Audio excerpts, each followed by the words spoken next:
Hello friends, a very warm welcome to my YouTube channel rise Himachal. स्वागत है एक बार फिर से आपका मेरे यूट्यूब चैनल पे। तो आज हम लेक्चर 4 लेके आए हैं एनसीईआरटी का क्लास 8।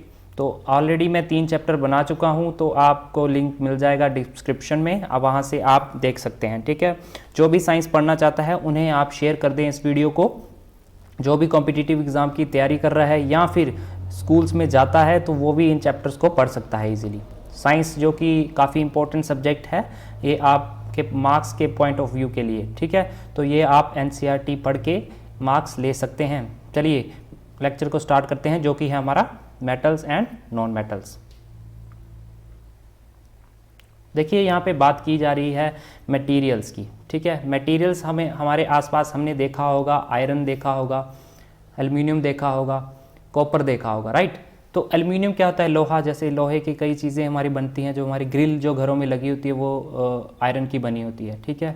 और जो एल्युमिनियम के आपने देखा होगा डोर्स वगैरह आजकल बनते हैं एल्युमिनियम के, तो उनका एग्जांपल आप ले सकते हो। कॉपर जो है हमारी इलेक्ट्रिकल वायर्स में यूज़ होता है ऑलरेडी, राइट। तो हम इसे देख सकते हैं। तो एक्चुअली यहाँ पे बात की गई है, तो मटेरियल्स यहाँ पे बताए गए हैं, 2 पार्ट में डिवाइड किए गए हैं। ठीक है, पहला पार्ट है हमारा मेटल्स का, दूसरा है नॉन मेटल्स। ठीक है, तो हमें कैसे पता चलेगा कि पर्टिकुलर जो मटेरियल है ये नॉन मेटल है या मेटल है? ठीक है, यहाँ पे देखो एग्जांपल ऑब्जेक्ट दिए गए हैं, आयरन, कोल, सल्फर, एल्युमिनियम, कॉपर। तो हमें कैसे पता चलेगा कि कौन नॉन मेटल है और कौन मेटल है? तो देखिए यहाँ पे दोस्तों बताया गया है कि मेटल्स, देखिए मटेरियल्स, मैं आपको बात करता हूँ यहाँ पे मटेरियल्स की। तो मटेरियल 2 पार्ट में डिवाइड है, एक तो मेटल, दूसरा है हमारा नॉन मेटल। ठीक है, तो मेटल और नॉन मेटल। तो मेटल्स और नॉन मेटल्स को हम कैसे डिफ्रेंशिएट कर सकते हैं? वो हम डिफ्रेंशिएट कर सकते हैं इनको इनकी फिजिकल प्रॉपर्टीज से या फिर इनकी केमिकल प्रॉपर्टीज से। अब फिजिकल प्रॉपर्टीज़ क्या होती हैं और केमिकल प्रॉपर्टीज़ क्या होती हैं? फिजिकल प्रॉपर्टीज़ वह प्रॉपर्टीज़ होती हैं जिसे हम छू सकते हैं, देख सकते हैं, टच कर सकते हैं, राइट। और केमिकल प्रॉपर्टीज़ क्या रहती हैं? जिसे हम सिर्फ महसूस कर सकते हैं, देख नहीं सकते, राइट।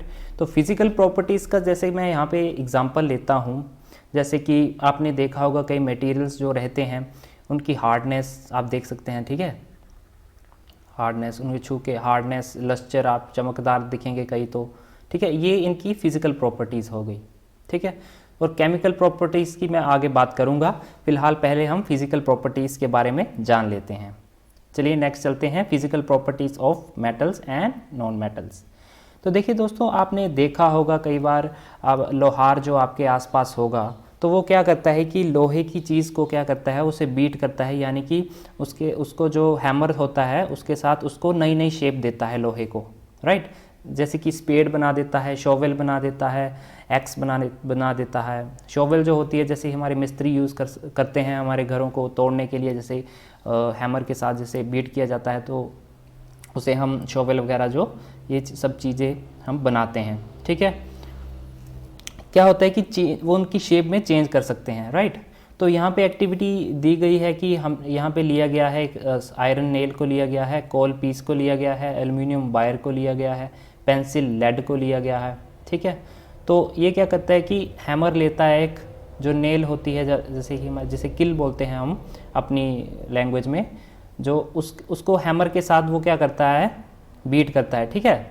इसके ऊपर वार करता है बार बार, ठीक है, ज़ोर ज़ोर से। और इसी तरह एल्युमिनियम पे वार करता है, ठीक है। एल्युमिनियम पे भी इसी तरह वार करता है। ये आयरन का है तो ये एल्युमिनियम का है। तो ये क्या करता है, ये सभी मटेरियल्स पे इसके लिए एक्टिविटी परफॉर्म करता है, जो कि है आयरन नेल, कोल के ऊपर, एल्युमिनियम और पेंसिल के ऊपर। तो ये क्या देखता है कि आयरन नेल और जो एल्युमिनियम वायर जो है, ठीक है, तो वो उसकी शेप जो है चेंज हो जा रही है, ठीक है। तो चेंज शेप इवन वो जो है हमारी शीट्स में भी कन्वर्ट की जा सकती है। उसको तोड़ मतलब बीट कर करके उस पर वार कर करके उन्हें हम शीट्स में भी कन्वर्ट कर सकते हैं, इतनी थिन, ठीक है, इतनी थिन शीट्स में भी कन्वर्ट कर सकते हैं। किसको? एल्युमिनियम जो है हमारा और आयरन को, ठीक है। और कॉपर जो हो गया, एक और एग्जांपल लेता हूँ। तो इन तीनों को हम एक शीट्स में भी कन्वर्ट कर सकते हैं, इनको बीट कर करके, ठीक है। तो ये चीज़ क्या बताई गई है, इसे हम क्या बोलते हैं, the property of metals by which they can be beaten into thin sheets. तो यह एक मेटल्स की प्रॉपर्टीज़ है, ठीक है। ये मेटल की एक प्रॉपर्टी है कि जो बताती है कि जिन चीज़ों को हम बीट कर करके, यानी कि हथौड़े के वार से एक पतली शीट्स में कन्वर्ट कर दें, इसे हम बोलते हैं मैलिएबिलिटी। मैलिएबिलिटी, ठीक है। तो ये एक प्रॉपर्टी है मेटल्स की, right. This is a characteristic property of metals. तो यहाँ पे बात की गई है कोल और जो कोल जो है और जो लेड होता है पेंसिल का आगे का, ठीक है, तो उसकी बात की गई है। तो कोल और जो लेड है वो ये प्रॉपर्टी शो नहीं करता मैलिएबिलिटी की। अगर हम इसे हथौड़े के साथ इसको कूटेंगे या इस पे वार करेंगे तो ये क्या करेगा, ये टूट जाएगा, ठीक है, ये बिखर जाएगा पार्ट्स में, छोटे छोटे टुकड़ों में। तो हम बता सकते हैं कि इसका मतलब है ये मेटल्स की प्रॉपर्टीज़ है मैलिएबिलिटी। तो हम बोल सकते हैं कि एल्युमिनियम जो है, आयरन जो है और कॉपर जो है हमारा है मेटल्स हैं, और कोल जो और लेड है ये हमारे नॉन मेटल्स हो गए, राइट। चलो आगे चलते हैं। तो यहाँ बात की गई है पेंसिल और कोल की, ठीक है, यहाँ पे हमने देख लिया इसको। अगर आपको अपने देखा होगा अपने घरों में दोस्तों, आप जब बर्तन यूज़ करते हैं, अगर उस पर प्लास्टिक या वुड का हैंडल ना लगा हो तो वो क्या करेगा, आप कुछ देर उसको हीट पे रख दें, ठीक है, बर्नर पे रख देंगे। अगर ये जो इसका हैंडल है ये लोहे का ही है या फिर उसी सब्सटेंस का है जिससे ये पूरा बर्तन बना है, तो कुछ देर बाद आप देखोगे यहाँ पे भी हीट प्रोड्यूस हो जाएगी, यहाँ पे ये भी गर्म हो जाएगा हैंडल, राइट। तो आप अगर इसे टच करोगे तो आपको भी ये मतलब आपके स्किन के लिए ये हार्मफुल है, राइट। तो आपको भी ये गर्म लगेगा, ठीक है। तो हम क्या करते हैं कि प्लास्टिक और वुड का हैंडल इसलिए बनाते हैं। तो बात ये आती है कि यहाँ पे ये जो हैंडल है ये क्यों गर्म हुआ। अगर हमने यहाँ से हीट दी इसको तो यहाँ पर हीट कैसे प्रोड्यूस होगी। तो यहाँ पे एक फिनोमिनन होता है गाइस जिसको हम बोलते हैं कंडक्शन, ठीक है। ये काफ़ी बार क्वेश्चन आता है एग्ज़ाम में, मैं बताता हूँ आपको। जो हीट प्रोड्यूस होती है, हीट ट्रांसफ़र होती है सॉलिड्स में, जैसे, ठीक है, हीट जो ट्रांसफ़र रहती है सॉलिड्स में उसे हम कंडक्शन बोलते हैं, वो कंडक्शन के थ्रू फैलती है। तो ये काफ़ी इम्पोर्टेंट है, आप याद रखें। हीट जो यहाँ से ट्रांसफ़र होके इसके पूरे पार्ट्स में चली जाती है तो जिसे हम कंडक्शन बोल देते हैं। आपने एक और एग्जांपल मैं आपको बताता हूँ, आपने देखा होगा स्क्रू ड्राइवर जो इलेक्ट्रिशियन यूज़ करते हैं उसमें हमारा प्लास्टिक लगा होता है, राइट। क्योंकि प्लास्टिक जो है हीट जो है अट्रैक्ट नहीं करता, राइट। तो आगे हम बात करेंगे गुड कंडक्टर पुअर कंडक्टर के बारे में, वो मैं नेक्स्ट आगे चैप्टर में आपको बताऊंगा। तो फिलहाल चलिए आगे पढ़ते हैं। देखिए दोस्तों, यहाँ पे एक्टिविटी परफॉर्म की गई है। यहाँ पे एक सेल लिया गया है और बल्ब है ये, और एक ये नेल है, ठीक है। तो यहाँ पे क्या किया गया है कि ये पता लगाने के लिए किया है कि इलेक्ट्रिसिटी कौन कौन से सब्सटेंसेस से होके पास हो सकती है। तो यहाँ पे एग्जांपल लिए गए हैं आयरन का, सल्फ़र का, कोल का और कॉपर का। तो पहले इन्होंने नेल रखा, ठीक है, उन्होंने देखा कि इलेक्ट्रिसिटी पास हो रही है, तभी ये जो बल्ब है वो ग्लो कर रहा है। फिर उन्होंने लिया सल्फ़र को, इन्होंने देखा ग्लो नहीं किया। फिर कोल को लिया, ग्लो नहीं किया। कॉपर को लिया, ग्लो किया, ठीक है। तो एक बात और आती है, जो हमारा कॉपर जो रहता है और आयरन जो है, इससे जो है इलेक्ट्रिसिटी पास होती है। तो हम बोल सकते हैं कि आयरन जो है और जो कॉपर वायर जो रहती है वो गुड कंडक्टर ऑफ इलेक्ट्रिसिटी है, और सल्फ़र और कोल जो है ये पुअर कंडक्टर ऑफ इलेक्ट्रिसिटी है, राइट। जो हमारा आयरन जो रहता है मेटल और कॉपर जो है ये गुड कंडक्टर ऑफ इलेक्ट्रिसिटी है, और सल्फ़र जो है और हमारा कोल है, एक और एग्जांपल ले लेते हैं लेड का, ये हमारे पुअर कंडक्टर ऑफ इलेक्ट्रिसिटी हैं, ठीक है गाइस। चलिए नेक्स्ट चलते हैं। अब बात करते हैं हम डक्टिलिटी की। तो जैसे कि हमने मेलिएबिलिटी को पढ़ा है उसी तरह यहाँ पे डक्टिलिटी है। तो ये क्या होती है, देखिए फ्रेंड, जैसे कि यहाँ पे हमने बात की थी मेलिएबिलिटी की, एक लोहे की जैसी नेल थी या कोई भी आयरन है उसको हम बीट कर करके किसी भी शेप प्रोवाइड कर सकते हैं, तो हम इसे इवन थिन शीट में भी बदल सकते हैं, तो इसे हम बोलते थे मेलिएबिलिटी। तो यहाँ बात की गई है डक्टिलिटी की, यहाँ पे आपने कंफ्यूज नहीं होना है। डक्टिलिटी होती है जैसे ये भी एक प्रॉपर्टी है मेटल की, ठीक है, जिससे हम जो मेटल जो हैं हम थिन वायर में कन्वर्ट कर सकते हैं, ठीक है। तो वायर में जब हम कन्वर्ट करेंगे ये इसकी डक्टिलिटी शो करता है, डक्टिलिटी। तो ये आप कंफ्यूज नहीं होंगे, राइट। चलिए नेक्स्ट चलते हैं। देखिए दोस्तों, यहाँ पे एक और मेटल की प्रॉपर्टी की बात की गई है जो कि है सोनोरस। तो अब बात करते हैं सोनोरस क्या चीज़ है। हमने पहले पढ़ा मेलिएबिलिटी के बारे में, उसके बाद हमने पढ़ा डक्टिलिटी के बारे में, अब हम थर्ड प्रॉपर्टी के बारे में पढ़ेंगे, सोनोरस। तो देखिए दोस्तों, आपने देखा होगा मंदिर के जो बेल्स वगैरह रहती हैं, ठीक है, घंटियाँ जिसे हम बोलते हैं, तो उसे हम जैसे कि टच करते हैं तो वो रिंग करती हैं, ठीक है। तो मेटल्स जो रहते हैं ये रिंगिंग साउंड प्रोड्यूस करते हैं, जब भी आप ज़ोर से इसे स्ट्रक करेंगे तो ये रिंगिंग साउंड प्रोड्यूस करते हैं। अगर आप एक वुड का मटेरियल लेंगे और दूसरा मेटल लेंगे और आपस में उसको बजाएंगे तो वो कभी भी रिंगिंग साउंड प्रोड्यूस नहीं करेगा। इसको प्रोड्यूस करने के लिए आपको एक जैसे मटेरियल चाहिए। तो हम बोल सकते हैं कि मेटल जो रहते हैं वो अगर आप देखा होगा कि नेल जो रहती है आपसे नीचे गिर जाए तो वो भी साउंड प्रोड्यूस करती है, राइट। अगर आपने 2 बॉक्सेस ले लिए वुड के, आपस में बजाओगे उसको तो नहीं, साउंड प्रोड्यूस नहीं होगी उसमें, ठीक है। तो साउंड प्रोड्यूस उनमें होती है जो कि नॉन मेटल्स होते हैं हमारे, राइट। आपको आई होप आपको समझ आ गया होगा कि सोनोरस का मतलब क्या होता है। चलिए नेक्स्ट चलते हैं।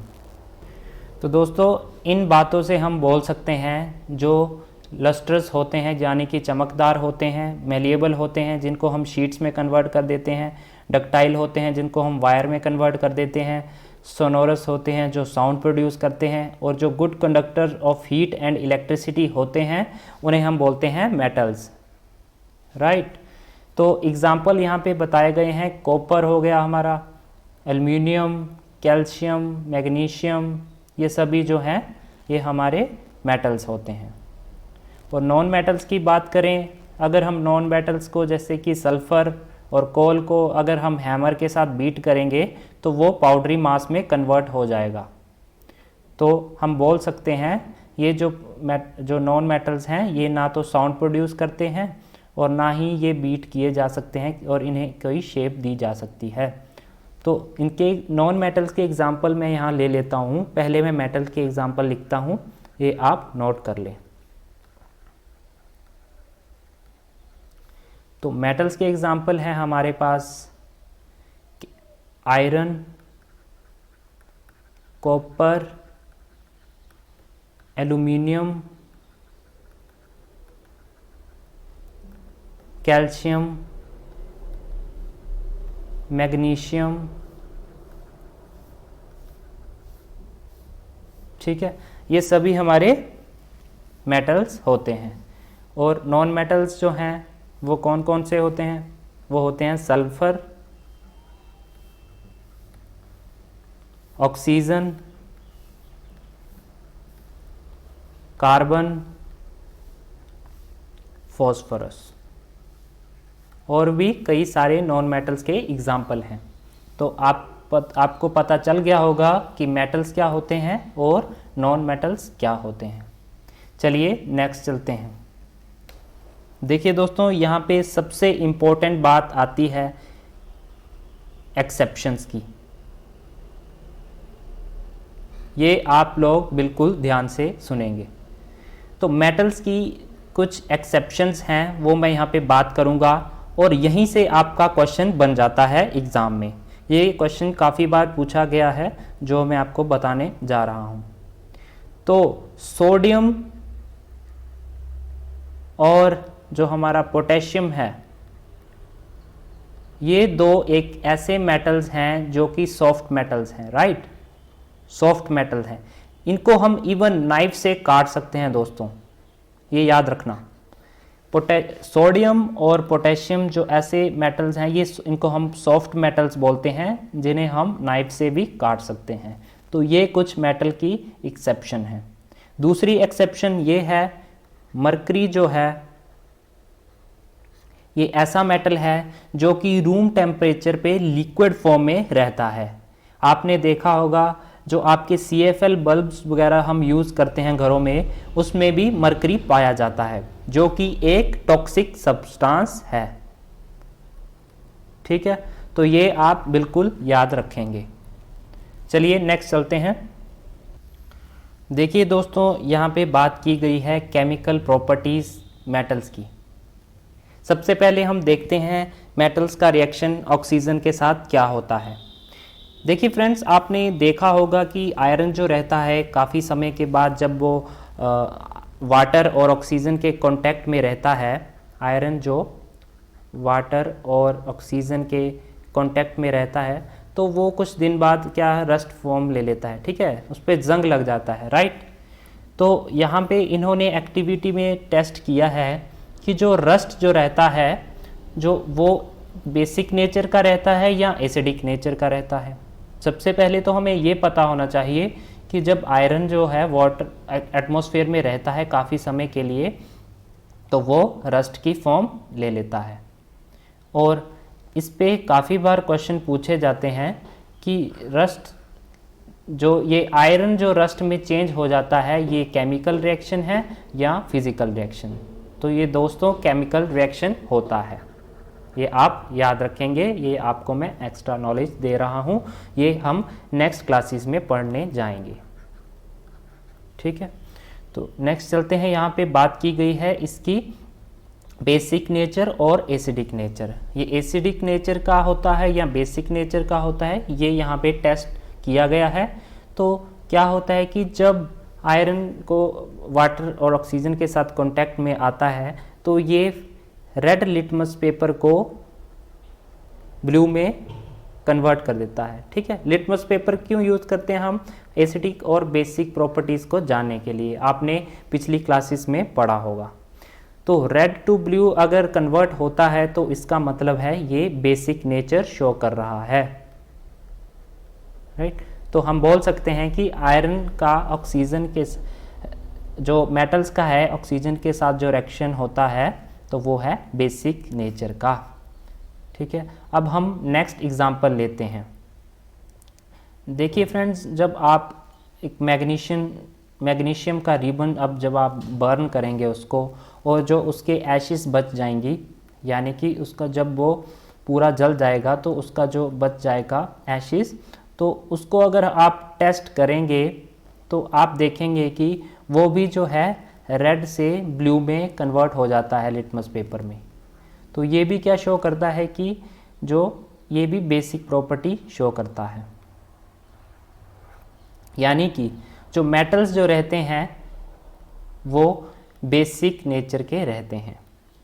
जब हम इन्हें ऑक्सीजन के साथ रिएक्ट करते हैं, यानी कि मैं सिंपल फॉर्म में यहाँ लिखूँगा, मेटल्स को जब आप ऑक्सीजन के साथ रिएक्ट करेंगे तो वो इसके ऑक्साइड्स बनाएगा मेटल के, जो कि होंगे बेसिक नेचर के। ये आप याद रखें।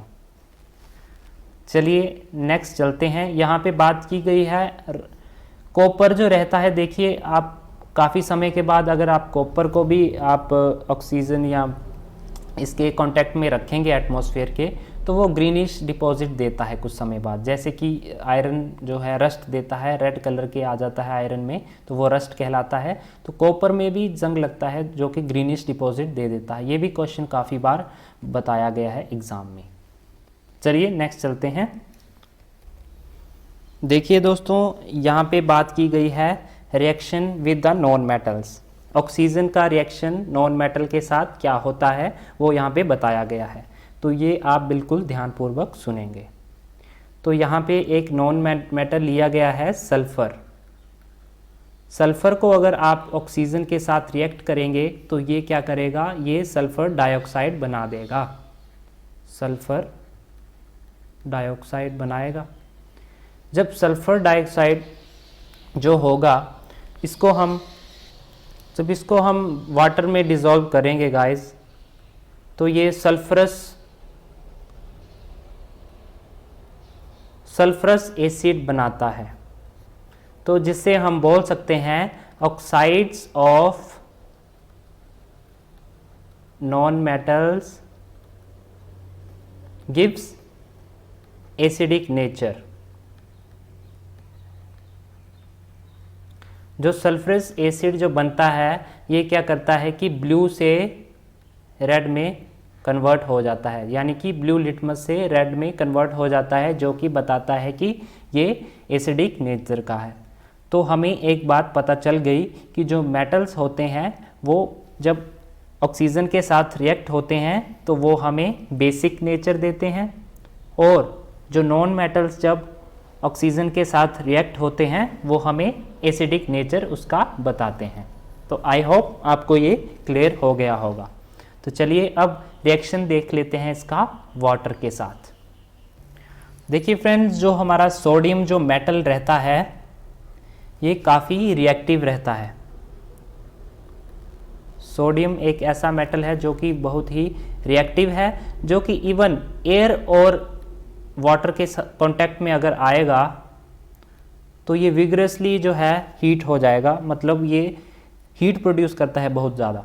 तो इसलिए सोडियम को हम केरोसिन ऑयल में रखते हैं, राइट। ये क्वेश्चन काफ़ी बार पूछा गया है, तो ये आप नोट डाउन कर लें। सोडियम जो है एयर और वाटर के साथ काफ़ी रिएक्टिव है, तो इसलिए इसे हम केरोसिन में रखते हैं। सोडियम जो कि एक मेटल है, ये आप बिल्कुल याद रखेंगे, ये आपसे पूछा जाएगा एग्ज़ाम में। चलिए नेक्स्ट चलते हैं। देखिए फ्रेंड्स, सभी जो मेटल जो हैं वो वाटर के साथ जो है रिएक्टिव नहीं होते, सिर्फ सोडियम ही एक ऐसी एक्सेप्शन है जो कि एयर और वाटर के साथ काफ़ी रिएक्टिव है, जो कि विगरसली हीट प्रोड्यूस करता है, इसलिए हम इसे केरोसिन ऑयल में रखते हैं। नेक्स्ट चलते हैं नॉन मेटल्स पे। देखिए नॉन मेटल जो होते हैं वो वाटर के साथ जनरली रिएक्ट नहीं करते, लेकिन कुछ एक नॉन मेटल ऐसे हैं जो कि अगर एयर के कांटेक्ट में आएंगे तो विगरसली वो भी हीट प्रोड्यूस करते हैं। उस नॉन मेटल का नाम है फॉस्फोरस। फॉस्फोरस एक ऐसा नॉन मेटल है जो कि काफ़ी रिएक्टिव है। अगर उसे हम एयर के कांटेक्ट में लाएंगे तो वो भी सोडियम की तरह हीट प्रोड्यूस करेगा। हालांकि ये एक नॉन मेटल है, तो हम इसे एयर में एक्सपोज नहीं रख सकते, तो इसलिए हम इसे वाटर में रखते हैं गाइस, ये आप याद रखेंगे। फॉस्फोरस को हम वाटर में रखते हैं, ठीक है। और हम सोडियम को हम जो कि एक मेटल है, सोडियम जो एक मेटल है, इसे हम केरोसिन ऑयल में रखते हैं। ये काफ़ी इम्पोर्टेंट है exam of point of view के लिए। नेक्स्ट हम बात करते हैं रिएक्शन विद एसिड्स की। देखिए फ्रेंड्स, जो हमारे मेटल जो रहते हैं और नॉन मेटल्स जो हैं वो एसिड के साथ रिएक्ट होते हैं, ठीक है। मेटल जो हैं एसिड के साथ रिएक्ट होके हाइड्रोजन गैस प्रोड्यूस करते हैं, ये आप याद रखेंगे। और जो हमारे नॉन मेटल होते हैं यहाँ पे इनका एसिड के साथ नो रिएक्शन, ये एसिड के साथ रिएक्ट नहीं करते हैं। मेटल्स का आपको एग्जांपल दूंगा। आप कई बार आपने परफॉर्म किया होगा केमिस्ट्री क्लास में। अगर आप टेस्ट ट्यूब लेंगे और उसमें आप मेटल लेंगे कोई भी, और उससे आप मैच स्टिक से बर्न करेंगे तो आपको एक पॉप की साउंड आएगी। यानी कि जब आप पॉपकॉर्न बनाते हैं घर में तो आपको पॉप की साउंड आती है ना, तो सेम ही साउंड यहाँ पे आती है, तो जिसका मतलब है यहाँ से हाइड्रोजन गैस जो है प्रोड्यूस होती है। तो आप याद रखेंगे मेटल जब एसिड के साथ रिएक्ट करते हैं तो हाइड्रोजन गैस प्रोड्यूस करते हैं। तो इसका मतलब है मेटल्स जो हैं एसिड के साथ रिएक्ट होते हैं और जो मेटल जो हैं एसिड के साथ रिएक्ट नहीं होते। आई होप आपको समझ आ गया होगा। चलिए नेक्स्ट चलते हैं, हम देखते हैं रिएक्शंस विद बेसिस। देखिए फ्रेंड्स, जो हमारे मेटल जो रहते हैं ये बेसिस के साथ भी रिएक्ट होते हैं। मेटल्स जो हैं ये बेसिस के साथ रिएक्ट होते हैं जैसे कि एसिड्स के साथ होते थे, और यहाँ पे भी ये हाइड्रोजन गैस प्रोड्यूस करते हैं। जैसे कि यहाँ पे एग्जांपल लिया गया है सोडियम हाइड्रोक्साइड का। मेटल जब सोडियम हाइड्रोक्साइड के साथ रिएक्ट करेगा तो हाइड्रोजन गैस प्रोड्यूस करेगा। और जो नॉन मेटल का रिएक्शन रहता है बेसिस के साथ वो रहता है कॉम्प्लेक्स, ये आप याद रखेंगे। चलिए हम नेक्स्ट डिस्प्लेसमेंट रिएक्शंस को देखते हैं कि ये क्या होते हैं। देखिए फ्रेंड, डिस्प्लेसमेंट रिएक्शन में क्या होता है, जैसे कि मैं एग्जांपल लूँगा यहाँ पे एग्जांपल लिया गया है फ़िलहाल। तो जैसे कि आप कॉपर सल्फेट लेंगे, कॉपर सल्फेट यानी कि CuSO4, ये इसका केमिकल नेम है। अगर आप इसे जिंक के साथ रिएक्ट करेंगे तो ये क्या बनाएगा, ये बनाएगा जिंक सल्फेट प्लस कॉपर ये अलग कर देगा। तो यानी कि यहाँ पे कॉपर की जगह इसने जिंक ने ले ली है, तो जिंक सल्फेट इसने कंपाउंड बना दिया है, इसी से हम बोलते हैं डिस्प्लेसमेंट। ठीक है, कॉपर के प्लेस पे यहाँ पे जिंक आ गया तो ये इसको बोलते हैं हम डिस्प्लेसमेंट। कॉपर यहाँ पे अलग हो गया और कॉपर की जगह यहाँ पे जिंक ने ले ली, जिसे हम बोल देते हैं डिस्प्लेसमेंट रिएक्शन। ठीक है, आई होप आपको ये समझ आ गया होगा। आगे एक फैक्चुअल इन्फॉर्मेशन देता हूँ फ्रेंड्स आपको कि जिंक जो है ये बहुत ही रिएक्टिव होता है। ठीक है, मोर रिएक्टिव देन